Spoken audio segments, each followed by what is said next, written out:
আমি ঠিক জানি না এসএসসি 26-এর সাথে শিক্ষামন্ত্রী আসলে কী কী করবেন। দুঃসংবাদের উপর দুঃসংবাদ। এর আগে কয়েকটা বিষয় তোমাদের ক্লিয়ার করেছি, যেমন তিনি আইন পরিবর্তন করছেন, তিনি হেলিকপ্টার নিয়ে পরীক্ষা যাবেন। এখন বলা হচ্ছে পাবলিক পরীক্ষায় পাশ কমলো মান বাড়াতে চান সরকার, অর্থাৎ তোমাদের পরীক্ষার্থীদের পাশের হার কমে যাবে এসএসসি 26-এর। এটা তিনি বলেছেন। এখানে আমি পুরো পয়েন্টটা ক্লিয়ার করব। এই নিউজটা পুরোটা পড়লে তোমরা বুঝতে পারবে আসলে তিনি কী কী সাংঘাতিক কথাবার্তা বলেছেন। আমার মনে হয় ভিডিওটা অনেক গুরুত্বপূর্ণ তোমাদের সবার জন্য, তার মানে সবার দেখা উচিত। বন্ধু বান্ধবদেরকে মেনশন করে ওদেরকে একটু জানিয়ে দিও। দেখো, আমি আবারও বলছি, আমি ভয় দেখাচ্ছি না, যেটা সত্য সেটা বলছি। তারা কি পয়েন্টে কথা বলতেছে? তারা বলতেছে খাতা দেখা নিয়ে, তারা বলতেছে রেজাল্ট নিয়ে। মানে বুঝতেছো, যদি তোমরা এগুলো পরীক্ষায় এই ভুলগুলো করো, তাহলে তো তারা যেটা চাচ্ছে সেটা হবে। তারা তো তাদের জায়গা থেকে একদম একচুলও নড়ছে না, এখন তোমাদেরই নড়তে হবে। তোমরা যদি প্রপারলি ওই আগডুম বাগডুম লিখলে এখন আর নাম্বার পাবা না। কী কী বলছে শোনো। যারা আমাদের এখন ইউটিউব ফেসবুক চ্যানেল সাবস্ক্রাইব করে ফলো করে এই ভিডিওটি শেয়ার করে রেখো। পরীক্ষার আগে একবার অন্তপক্ষে দেখে এই পয়েন্টগুলো মাথায় রাখবা, যে পয়েন্টগুলো আজকে আমরা এখান থেকে ডিসকাশন করছি। ওকে।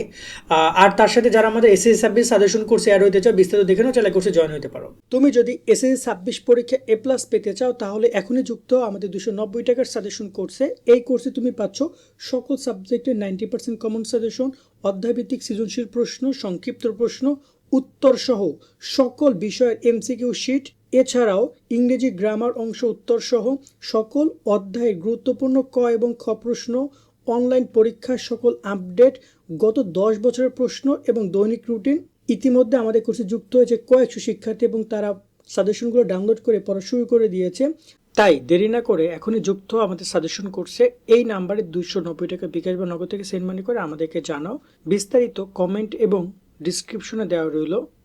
আশা করি তুমি বিস্তারিত দেখেছো, চাইলে কোর্সে জয়েন হয়ে শিটগুলো কালেক্ট করো। আমি বলতে চাই, এই শিটগুলো থেকে ইনশাল্লাহ তোমাদের পরীক্ষা কমন পড়বে। শিটগুলো আমাদের কোর্সে জয়েন হওয়া মাত্র 290 টাকা পাঠাও। কোর্সের লিঙ্কটা তুমি সাথে সাথে পেয়ে যাবা, ডাউনলোড করবা, প্রিন্ট চাইলে প্রিন্ট করতে পারো, বা বই থেকে মোবাইল থেকে দেখিয়ে বইগুলো জাস্ট হচ্ছে সৃজনশীল নৈবেত্তিক সংক্ষিপ্ত প্রশ্ন যেগুলো দেওয়া আছে সেগুলো একটু কভার করে যাও। আশা করি যা টেনশন করতে হবে না। অনেকে দেখা যায় যে আমাদের কোর্সটা কিন্তু অনেক শিক্ষকরাও বর্তমানে স্টুডেন্টদেরকে পড়াচ্ছে, তাদের স্টুডেন্টদেরকে আমরা এতটুকু দেওয়ার প্রোভাইড করছি। একটা অধ্যায় ভিত্তিক যতটুকু লাগে, মানে একটা অধ্যায়ে আমাদের শিট থেকে পড়লে আর কোনো জায়গায় কোনো কিছু পড়তে হবে না। এবার কথা বলি তোমাদের হচ্ছে যে এখানে তিনি কী কী বলেছেন দেখতে পাচ্ছ। শিক্ষা ও প্রাথমিক গণশিক্ষা মন্ত্রী এহসানুল হক মিলন বলেছেন, সারা দেশে পাবলিক পরীক্ষার মান মূল্যায়নের সমতা আনার লক্ষ্যে নিয়ে নতুন পরিকল্পনা করছে সরকার। এখানে আবার বলি, পাবলিক পরীক্ষা মানে তোমাদের পরীক্ষার কথা বলছি, এসএসসি এবং এইচএসসি পরীক্ষা, এই দুইটা পাবলিক পরীক্ষা হয়। এছাড়া বিভিন্ন বিশ্ববিদ্যালয়গুলো এক্সামগুলো সেগুলো আলাদা বিশ্ববিদ্যালয় এক্সাম হয় ইউজিসির আন্ডারে। তো শিক্ষা মন্ত্রণালয়ের আন্ডারে এই যে পরীক্ষাগুলো রয়েছে, এছাড়া ক্লাস 5-এর পরীক্ষা রয়েছে, আরও বেশ কয়েকটা পরীক্ষা রয়েছে, সেগুলো রয়েছে। বাট সামনে যেহেতু তোমাদের এসএসসি 26 তোমাদের দিয়েই তারা শুরু করবেন তাদের সেই কাঙ্ক্ষিত যাত্রা। এবং এখানে বলা হচ্ছে, এবার হাতে দেশের 9টি সাধারণ শিক্ষা বোর্ডে একই প্রশ্নে পরীক্ষা নেওয়ার বিবেচনা করা হচ্ছে। মূলত একই প্রশ্নে সারা দেশে সবার পরীক্ষা হবে। যেমন ধরুন এখন ঢাকা বোর্ডের প্রশ্ন এক, কুমিল্লা বোর্ডের প্রশ্ন আর এক, যশোর বোর্ডের প্রশ্ন আরেক, এরকম 3-4টা প্রশ্ন, 9টা বোর্ডে 9টা প্রশ্ন পরীক্ষা হয়। কিন্তু সামনে সকল বোর্ডের একই প্রশ্নে পরীক্ষা হবে। এতে করে এটা খুবই ভালো একটা খবর। খুবই গুরুত্বপূর্ণ, সাজেশন অনেক কমে যাবে, গুরুত্বপূর্ণ বিষয়গুলো আমরা আনতে পারবো। তাছাড়াও আরও বেশ কিছু বিষয় আছে, এগুলো নিয়ে আমরা পরে কথা বলবো। বাট তোমাদের বেলা এটা হবে না, তোমাদের বেলা এটা হবে না। আবারও বলছি, তোমাদের বেলা এরকম কোনো কিছু হবে না, কেননা তোমাদের অলরেডি প্রশ্ন রেডি। এটা 26-এর এসএসসি এইচএসসির জন্য হতে পারে। পাশাপাশি খাতা মূল্যায়নের ক্ষেত্রে যা লিখেছে তাই নম্বর নীতি আরও কঠোরভাবে বাস্তবায়নের চিন্তাভাবনা রয়েছে। অর্থাৎ যা লিখেছে তাই নাম্বার। অর্থাৎ তুমি এখানে যদি আগডুম বাগডুম লেখো তাহলে নাম্বার পাবা না, এবং তুমি লিখেছো একটা প্রশ্নের অর্ধেক, তাহলে তুমি অর্ধেক নাম্বার পাবা। যদি তুমি কোনো কিছু না লেখো নাম্বার পাবা না। যদি তুমি উত্তর লিখেছো কিন্তু সেটা সঠিক উত্তর না, তুমি নাম্বার পাবা না। এইরকম পয়েন্টে গিয়ে তারা লিখছে, তার মানে এখানে এক্সট্রা কোনো নাম্বার দেওয়ার সুযোগ নেই, এবং যা লিখবা তাই পাবা। এটা করে দুইটা বিষয় আসছে। এক হচ্ছে যে যারা বাজে লিখবা তারা নাম্বার পাবেন, এবং যারা সঠিক লিখবা তারা সঠিক নাম্বার পাওয়ার সম্ভাবনা সবচেয়ে বেশি। কেননা পয়েন্ট একটু বলছো, এই খাতাগুলো কিন্তু শিক্ষকরা যখন দেখবেন, সেই খাতাগুলো কিন্তু আবার বড় পরবর্তী যদি দেখা যায় খাতার মধ্যে কোনো অনিয়ম পাইছে, তারা কিন্তু শিক্ষককে ধরে টান দেবেন এবং পরবর্তী শিক্ষকের বিরুদ্ধে শাস্তিমূলক ব্যবস্থা নেবে যদি তিনি খাতা ভুলভাবে মূল্যায়ন করেন। তার মানে শিক্ষকরাও কিন্তু এখন খাতা খুঁটে খুঁটে দেখবেন, যেটা আগে হয়তো একটা খাতা দেখতে তিনি সময় 2 মিনিট, সেখানে এখন 15 মিনিট সময় নেবেন তিনি। ঠিক আছে।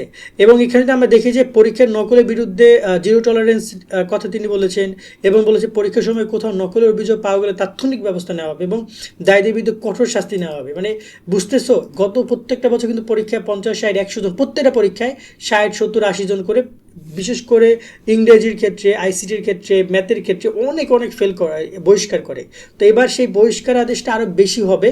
এবং তাছাড়া বলছে নকল প্রতিরোধে প্রযুক্তির বিষয়টার কথা বলছেন, সিসি ক্যামেরার কথা বলছেন, নজরদারিতে এখানে তোমাদের যে হেলিকপ্টারের কথাও তিনি কিন্তু গতকালকে বলেছেন। এবং এই যে কথাটা তিনি বলছেন বারবার যে পাবলিক পরীক্ষায় পাস তিনি কমতেও পারে। ধরো না যে যেখানে গত বছর পাস করছে তোমাদের জায়গা থেকে 10 লাখ, ধরো 13 লাখ পাস করছে এসএসসি 25-এ, বাট এবছর হয়তো 10 লাখও পাস করতে পারে, মানে 3-4 লাখ আরও ফেল করতে পারে। কিন্তু তিনি চাচ্ছেন সঠিক, মানে মান বাড়াতে চান তিনি, সঠিক শিক্ষার্থীদের জন্য পাস করে সেটা তিনি চান, মানে খুবই অ্যাগ্রেসিভ যাচ্ছে বিষয়টা। এখন দেখা যাক এটা কীভাবে তারা কি নেয় এবং কি করে তারা। তবে তোমাদের বেলায় এখন পর্যন্ত প্রশ্ন নিয়ে কোনো কথা হবে না, কারণ প্রশ্ন তোমাদের প্রশ্ন অলরেডি সব কিছু কমপ্লিট, প্রিন্ট আউট থেকে সব কিছু।